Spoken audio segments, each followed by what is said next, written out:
So दोस्तों, on October 16, 2024, Israel eliminated the Hamas leader Yahya Sinwar in a gun battle in the Gaza Strip. And unlike some of the other successful assassinations of top political and military leaders of Hamas and Hezbollah in the past few months, this operation was not a planned one. Rather, Yahya Sinwar was killed in a gunfight, which resulted in the death of other 3 Hamas operatives as well.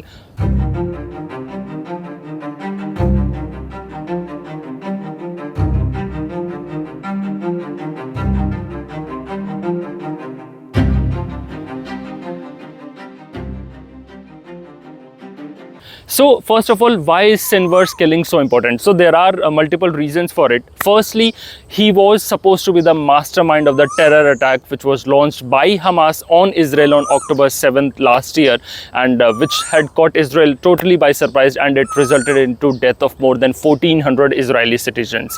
Secondly, he was the head of Hamas, and he was appointed after the assassination of its political chief Ismail Haniyeh, who was killed in Tehran on July 31st, 2024.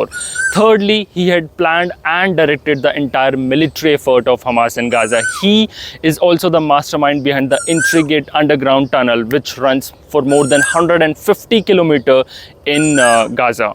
So for Israel, this lucky break can result either of the two outcomes. Either Israel could claim that with the killing of Yahya Sinwar, who was the main architect of the Gaza war, now since he has been removed, Israel can call it a decisive victory, and Israel can settle for a ceasefire and seek an honorable exit from the war with momentum on its side.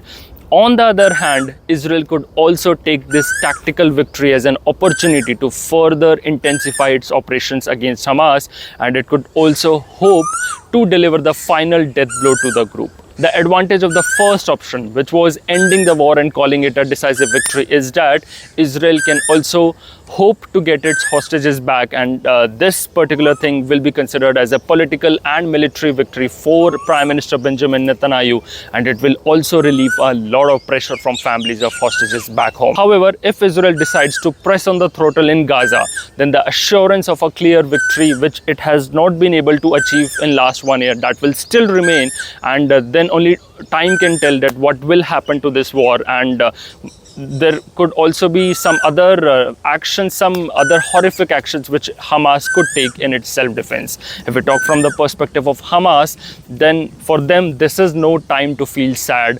Rather, this is the time for them to regroup and show resilience and resolve. So Hamas has two options. Either it can surrender and lay down the arms as demanded by Israeli Prime Minister Netanyahu, in which case Hamas will lose, and all the sacrifices which have been made by the Hamas fighters over last 1 year will all go in vain, and that will count to nothing. On the other hand, if they do not settle for sacrifice, then it can also take inspiration from the lives and deaths of its leaders and carry on the fight. It has a successful example of Hezbollah to copy, because Hezbollah, even after the elimination of top 3 layers of its leadership, including its charismatic leader Hassan Nasrallah, Hezbollah is still giving an equal fight to Israeli forces in southern Lebanon, and it is preventing Israeli forces from making any major breakthroughs, and it is inflicting heavy losses to Israeli soldiers and its weapon platforms.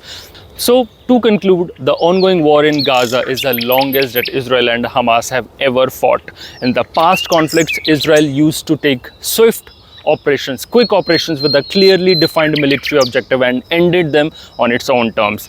However, this time the outrage and shame of having been outsmarted and outwitted by Hamas, and if we look at it along with other factor of huge loss of lives and hundreds of hostages, has forced Israel to undertake a vastly different approach. Israeli leadership has decided to end this war once and for all, at whatever cost of time, money or lives it takes.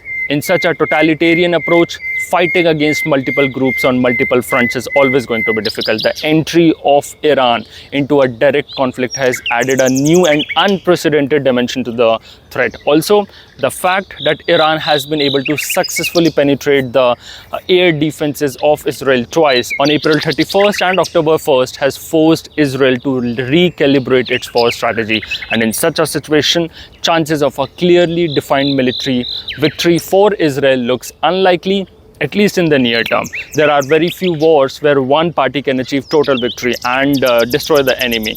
In most of the cases, the victory belongs to the one who seizes an opportunity on the battlefield and converts it into a suitable narrative, showing to the world that they have won this war and this is a decisive victory. And well, this is something which Israel can do right now. It has the opportunity right now. It has killed the chief of Hamas. It has killed Yahya Sinwar. He was responsible behind the Hamas attack on Israel, and by killing him, by eliminating him, this could be a perfect way out for Israel to end this war and seek an honorable exit. So thank you so much for watching, and do hit the subscribe button if you have liked the video.